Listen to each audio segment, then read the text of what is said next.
Hinduism is often known for its large and complex pantheon of gods, and the goal of this video is to give an overview of them and to think about how they are connected and how they are perceived. So, the Hindu Trinity, as it is often called, is made up of Shiva, Vishnu, and Brahma. They are often considered to be the three most important gods. In modern-day Hinduism, Shiva and Vishnu have far more followership, I guess you can say, or more people view Shiva or Vishnu as the supreme being, and there's more temples dedicated to Shiva and Vishnu than there are to Brahma. Followers of Shiva, those who view him as the supreme being, they're called Shaivas. They're following Shaivism, or sometimes referred to as Shivaism. Shiva has multiple aspects, and as we'll see, many of these gods have multiple aspects and multiple connections, but is often referred to as the destroyer or the transformer. Vishnu, as I mentioned, also has a significant following. A significant chunk of Hindus are Vaishnavas, or followers of Vaishnavism or Vishnuism, and Vishnu is considered the preserver. Brahma, as I mentioned, does not have as much followership in modern-day Hinduism, but he is considered to be the creator. Now, in some narratives, he is the creator, and in other narratives, he has been created by either Shiva or Vishnu. Now, Brahma should not be confused with Brahman that we talk about in previous videos. Brahman is considered the absolute reality, the true nature of things, and Brahma you could view as an aspect of it. It is one God as part of this true nature of things. In fact, everything you see on this video, in fact, everything you see in reality, all of these gods, to a Hindu, could be considered as just aspects of the true God or the true reality of Brahman. Now, what's interesting in Hinduism is that gods are not viewed to have a strict gender. For example, Vishnu has a female incarnation. And there's also groups of Hindus who view God as taking a fundamentally female form. One group are known as the followers of Shaktism.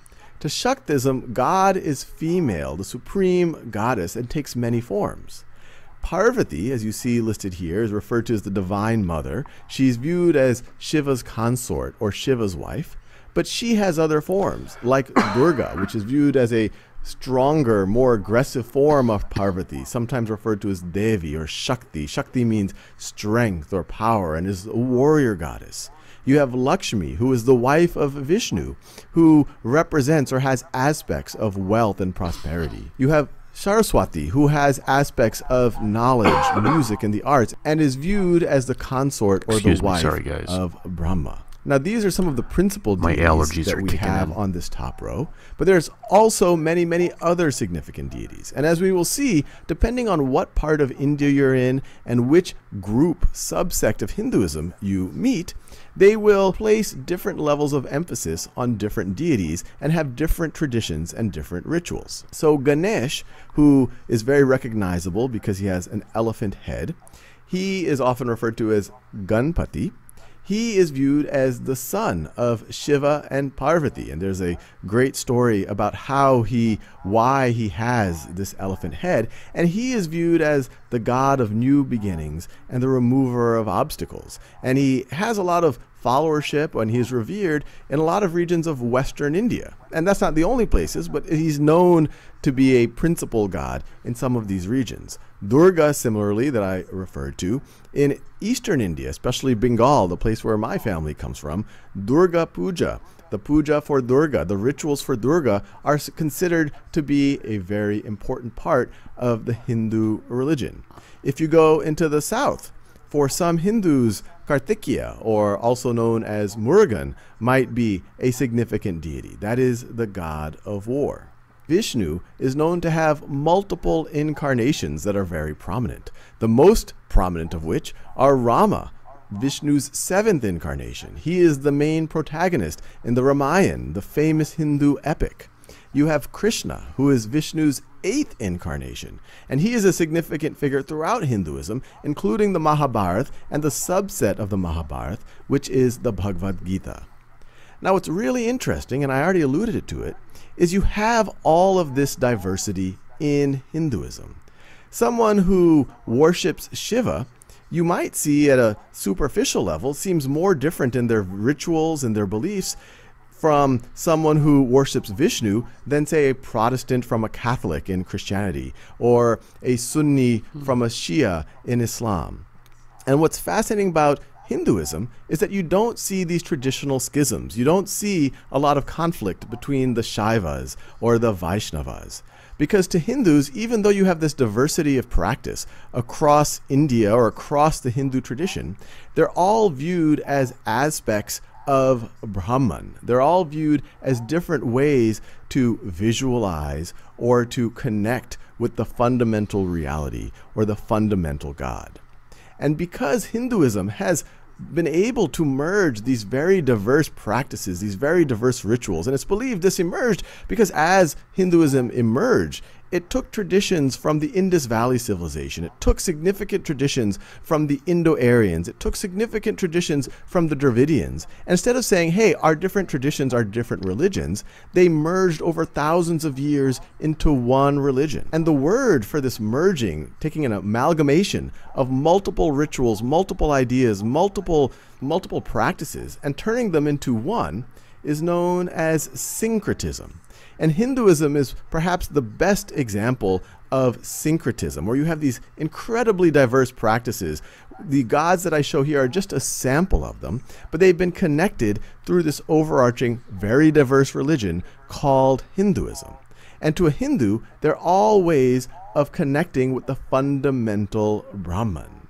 And to remind that, we could just zoom out and we see the connection with Brahman, which is viewed as this fundamental reality, which raises an interesting question. Hinduism is oftentimes cited as a polytheistic religion. Polytheism, you have multiple gods. And clearly, I've cited multiple gods even in this video, and this is a sample of all of the gods in Hinduism. But at the same time, they are all perceived by many or most Hindus as to being aspects or ways to connect with the fundamental reality of Brahman, who many Hindus would call to be the true fundamental God. And so based on that, they would say these are just aspects of the one God. And so they would argue that it is monotheistic. So I'll let you decide how you view it, or if it even matters to apply a label like monotheism or polytheism to the idea of Hinduism.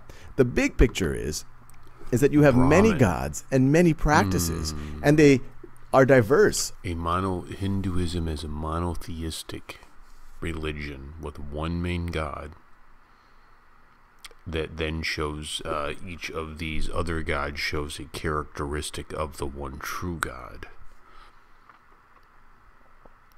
So there's an element of creation from the one true God, so we get Brahma. There's an element of change and destruction, and we get Vishnu. Or not Vishnu. What am I?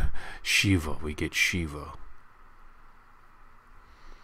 And then within change and destruction, you have, what's it, the goddess of war?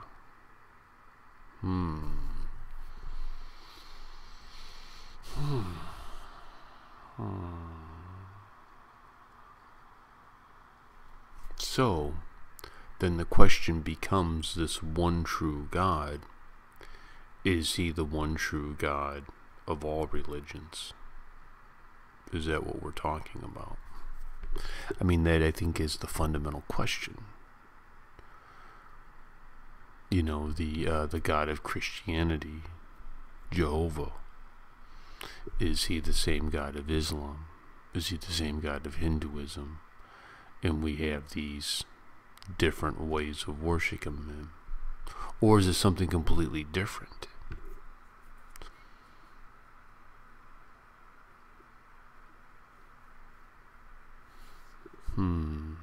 That video was very, very helpful of understanding Hinduism, I think. I mean, you guys tell me. You look at it, because you guys are always really good about, oh, that was pretty good, yes. Or, what are you doing, dude? What are you watching? That's stupid. I don't know. I don't know what's stupid or not stupid, right? I'm new to all this. Let me muse on this. That was a good video, though.